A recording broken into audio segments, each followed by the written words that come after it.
L'idrovolante è appunto un anfibio Savage di caratteristiche di un ultraleggero costruito in Repubblica Ceca con materiali e concetti aeronautici della Sling Aviation.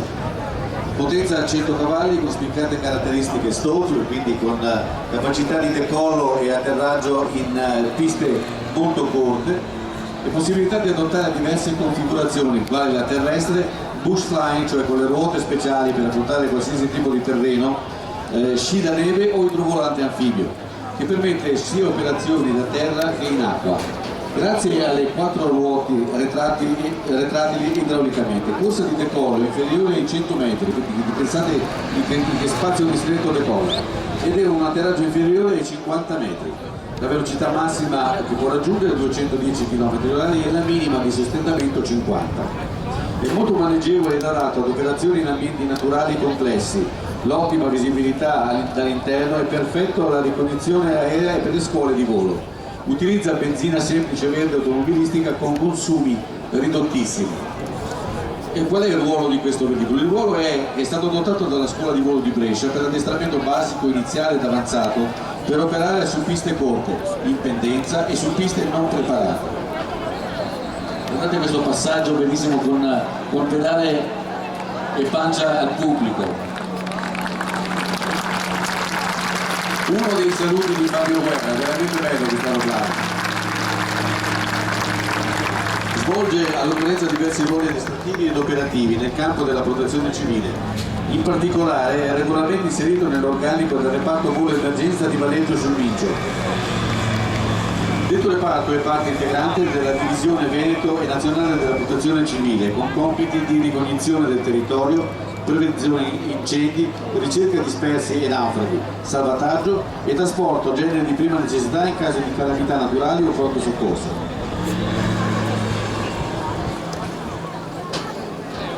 Il programma che abbiamo visto è stato dall'ingresso da destra, anzi da sinistra alla massima velocità per il parallelo alla posta, una salita rapida, un'inversione di direzione con sfogata, la discesa a quota di manovra e virate strette alle massime prestazioni, ovvero 360 gradi in 10 secondi.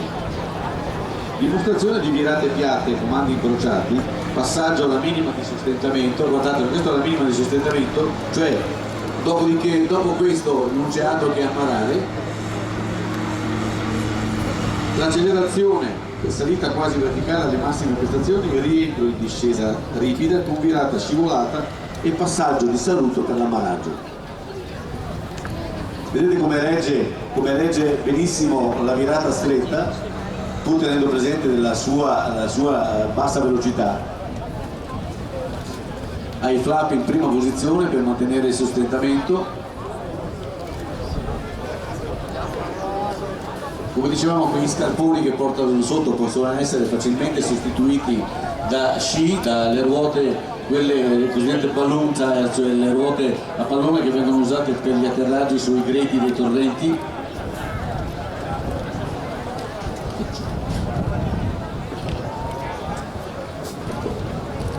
Si sta preparando per l'ammaraggio, passaggio a bassa velocità.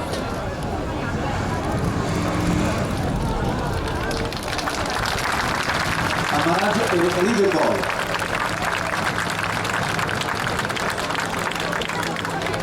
Questa manovra nel nostro gergo si chiama touch and go, cioè tocca e riparti.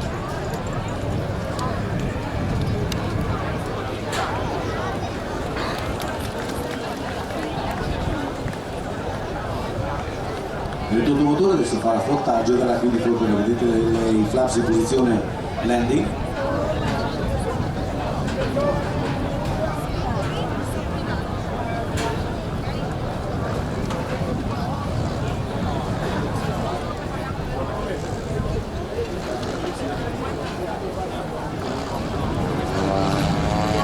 Motore ridecolla.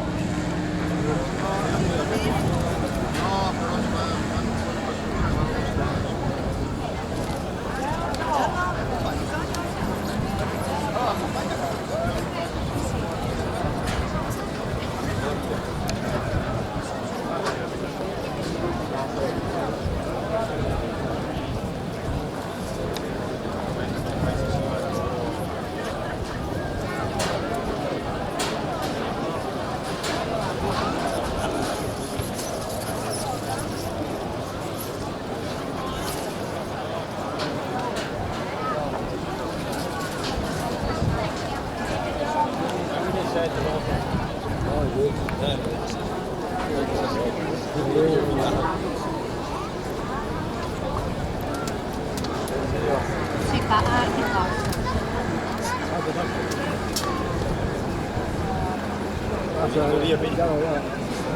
qua.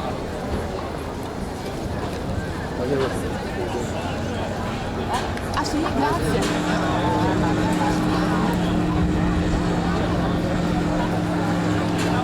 Piena potenza e decollo del Fibio Savage.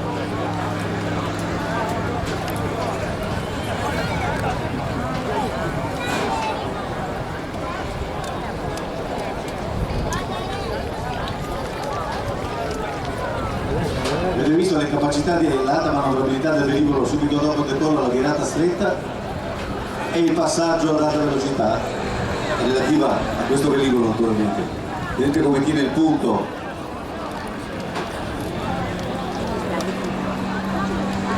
Quindi opposto alla virata per mantenere il muso alto. Una bella caparata.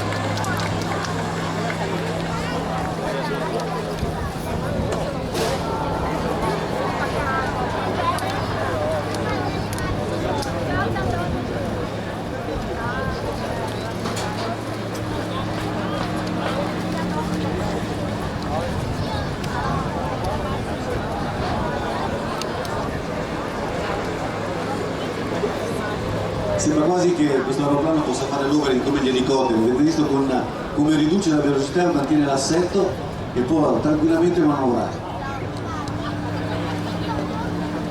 Vedete come gira?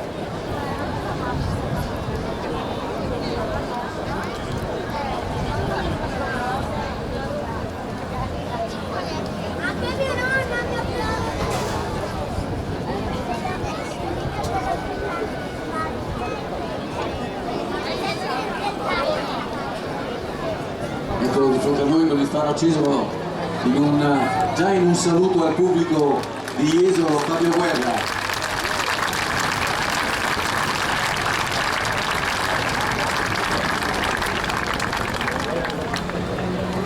Ed ecco per l'ultimo passaggio e lascia la zona in direzione delle forze del piano. Bravo Fabio!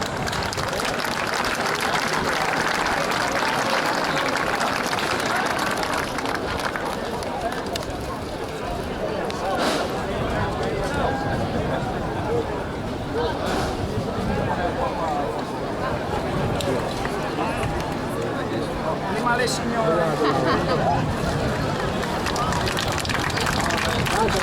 Grazie. Grazie.